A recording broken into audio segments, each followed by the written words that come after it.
Sveicināti! Tagad parunāsim par artboardiem. Artboards tas ir tas laukums, uz kura tiks printēts mūsu darbs. Ja es izdalīšu visu, kas man ir šajā darbiņā un pavilkšu malā, mēs apakšā ieraudzīsim baltu lapiņu. Tas ir artboards, kurš atbilst tam izmēram, kuru es esmu izvēlējies, un es varu viņu izprintēt vai nu teiksim uz papīra vai saglabāt PDF, JPG, PNG, TIFA vai kādā citā formātā. Tagad mēs redzam 4 artboardus mums priekšā. Ja mēs viņus gribam visus smuki redzēt vienā logā, tad mēs spiežam View, Fit All in Window, jeb Alt Ctrl 0. Pievērsiet uzmanību tam, ka visiem artboardiem ir balts rāmītes, tāda ļoti plāna balta līnija. Pirmajam ir melns rāmītes. Tas ir tāpēc, ka tas ir aktīvais artboards. Lai aktivizētu citu, mēs vienkārši noklikšķinām uz jebkura objekta šajā artboardā un mums parādās melns rāmītes. Ko tas mums dod? Ja man ir aktīvs šis artboards, tad es viņu varu atvērt uz pilnu logu sadaļā View, Fit Artboard in Window.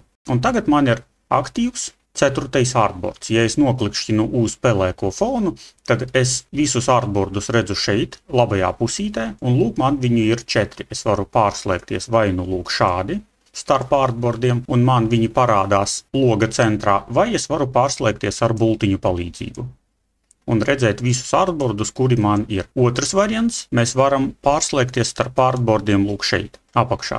Tāpat mēs varam modificēt artboardus. Lai to darītu, mēs nospiežam Edit Artboard vai nospiežam lūk šo podziņu Artboard. Ja mums ir aktivizēts kāds cits objekts, tad mums nav pieejama šī opcija Edit Artboard, un mēs to varam darīt tikai šeit. Bet, lai noņemtu izdalījumu no jebkura objekta, mēs vienkārši noklikšķinām uz pelēko fonu, jeb Select un Deselect. Un tad mums parādās iespēja modificēt artboardus lūk šeit. Tagad es esmu tā artboarda modificēšanas režīmā, pie kura es strādāju pēdējo reizi. To jūs redzat pēc lūk šīs punktlīnijas viņam apkārt. Un te mēs varam mainīt artboarda izmērus, palielināt viņu, samazināt, darīt to iz stūrīša. Tāpat mēs varam mainīt artboarda nosaukumu, nomainījām nosaukumu un nospiežam Enter, lai viņš tiktu saglabāts. Un lūk, mums parādās šis nosaukums te, ja mēs skatīsimies apakšā, viņš būs arī te. Viņš, protams, saglabā numuru pēc kārtas, tas ir 3. artboards, bet viņam ir nosaukums. Un mums būs vieglāk viņu atrast, ja mums tādu artboardu būs 50. Tāpat mēs varam mainīt artboarda orientāciju. Piemēram, viņš var būt horizontāls, var būt vertikāls. Mēs viņam varam mainīt izmēru, piemēram, A4 vai jebkuru citu. Šai gadījumā es viņu atstāju tādu, kāds viņš bija. Iziet no artboarda rediģēšanas režīma mēs varam arī vairākos veidos. Vai nu nospiežot Exit šeit, vai nu nospiežot Escape uz klaviatūras. Un viss, ko mēs izmainījām, tika saglabāts. Šis te pelēkais laukums apkārt ir vienkārši darba laukums, kuru mēs varam izmantot, lai uz tā novietotu dažādus objektus. Šobrīd mēs novietojam šeit, pēc tam mēs varam nolikt uz lapas un viņu jau printēt no lapas, jo no parastā laukuma mēs viņu nevaram ne izprintēt, ne eksportēt.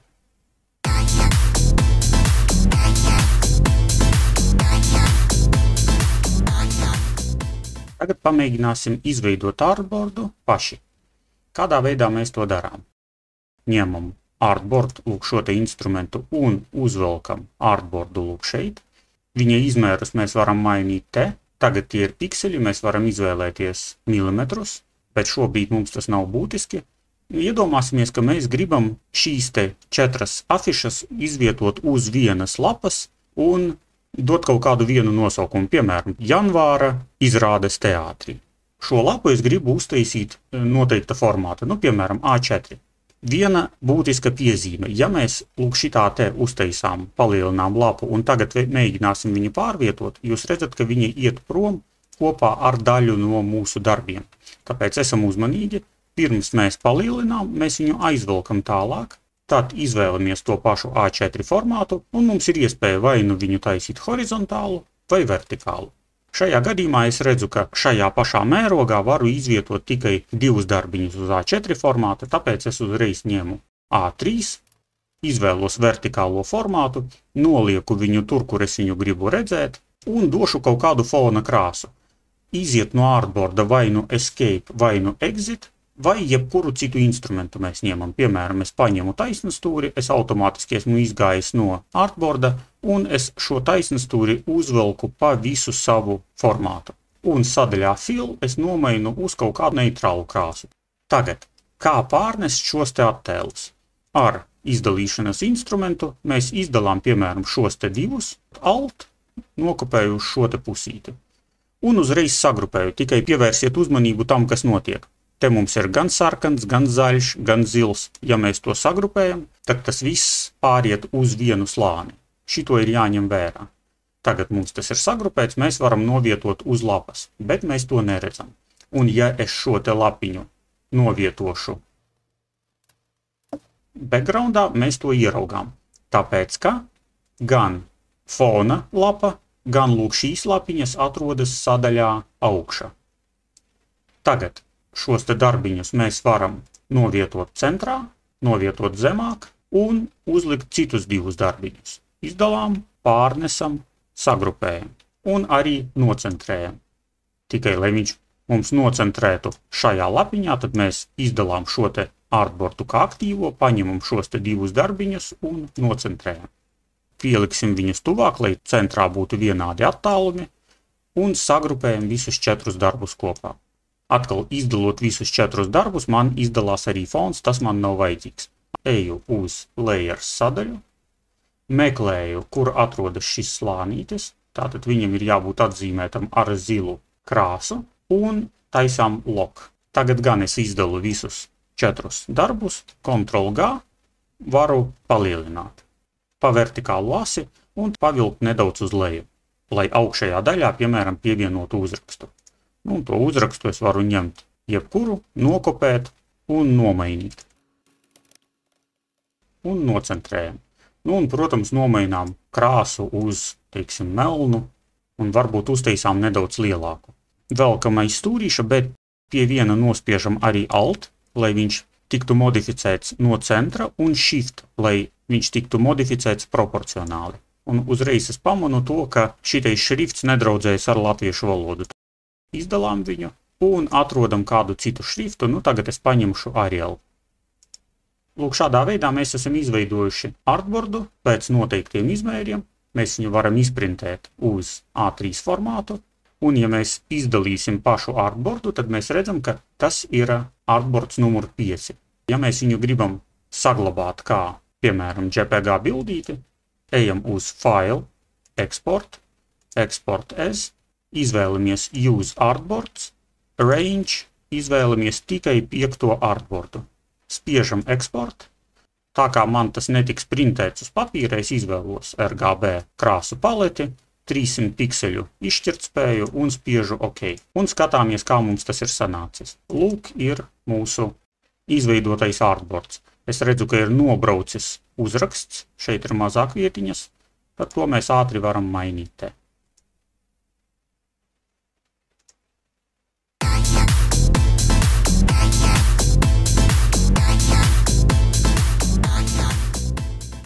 Nu un pēdējais, mēs redzējām, kā var mainīt artboarda izmēru, bet tagad mēģināsim to izdarīt apzināti. Ejam uz Edit Artboard, mums ir izdalīts šis artboards, mēs viņu nokopējam Alt un veidojam kopiju apakšā. Tagad jūs saprotat, ka ja es velku aiz kādu no šiem kvadrātiņiem, es viņu palielinu, samazinu, pats darbs nemainās, bet artboarda izmērs mainās. Te mēs redzam izmērus milimetros. Tā kā Ilustratorā pēc noklusējuma viss ir caulās, tad es parādīšu, kur mēs to varam mainīt. Edit, Preferences, Units, un lūk šeit mums ir jābūt visur uzstādītiem milimetriem, lai mēs to labāk uztvertu un varētu mainīt. Tā kā man šeit ir milimetri, tad atgādinu, ka X tas ir mana artboarda pozicionēšana pa X asi, Y pa Y-asi, un te ir platums un augstums. Pieņemsim, ka mums būs mūsu artboards, teiksim, 130 mm, reiz augstums būs, nu, piemēram, 190. Un tagad mums vajag šo te darbiņu piedzīt šiem te izmēriem. Pieņemsim, ka mēs viņu printēsim uz tāda formāta. Lai to izdarītu, es varu izdalīt visu darbiņu, ievietot viņu, piemēram, augšējā kreisajā stūrītī, un stiept viņu šādi, bet es riskēju deformēt pašu attēlu, jo platumam un augstumam vajadzētu palielināties proporcionāli, kas izskatās man šeit tā arī notiek. Ja es turu nospiestu Shift, bet tajā gadījumā, ja mēs neproporcionāli viņu palielinām, pieņemsim, ka mūsu artboards nav proporcionāls, bet ir piemēram 200 mm reiz 130. Un šajā gadījumā gan man proporcionāli neizdosies viņu modificēt, man to jādara pa daļām, lai nedeformētu. Šajā gadījumā izvelku visu ārā, atdalu vienu no otra. Tagad es ņemu, teiksim, pašu apakšu, lieku ar kreiso stūrīti kreisajā artboarda stūrī un palielinu aiz šīta stūrīša, turot nospiestu Shift taustiņu. Un to pašu es daru ar augšu. Lieku viņu augšējā kreisajā stūrītī, piesaiste darbojas, Shift un palielinām līdz šejienī. Un ar bildi jau nav nekādu problēmu, mēs viņu liekam apakšā kreisajā stūrī, turot nospiestu Shift taustiņu palielinām uz augšu, un ja man trūkst nedaudz līdz zilajai līnijai, tad es viņu velku ārpus manas lapas izmēra, un pēdējais, ko mēs varam izdarīt, lai apgrieztu viņu pa mana artboarda maliņu, ir Crop Image. Crop Image darbojas tā, ka es viņu aizvelku līdz sava artboarda robežām un nospiežu Apply. Un tagad man ir jauns artboards ar visu to informāciju, kas man bija šeit, tikai citā formātā. Tādā veidā mēs varam viegli mainīt artboarda izmēru un piedzīt pie šī izmēra mūsu darbu. Šim te artboardam ir arī savs nosaukums. Šajā gadījumā tas ir 060 kopija. Mēs varam nosaukt viņu sev saprotamākā veidā. Jane Eyre 130 x 200. Un Enter.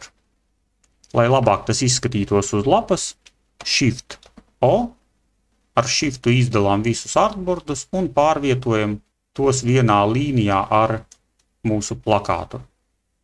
Nu un pats pēdējais ir View Fit All in Window. Tagad mēs redzam visu mūsu šīs dienas darbu.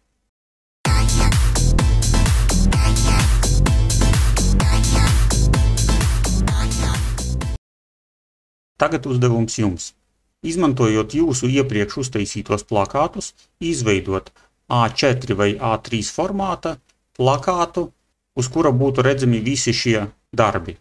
Kā arī uztaisīt viena plakāta kopiju, bet mainīt tā izmēru tikai neproporcionāli, tā lai mums būtu nepieciešamība piedzīt attēlu un visu pārējo darbu šim formātam. Tas arī ir viss. Veiksmi darbā ar artboardiem. Atā!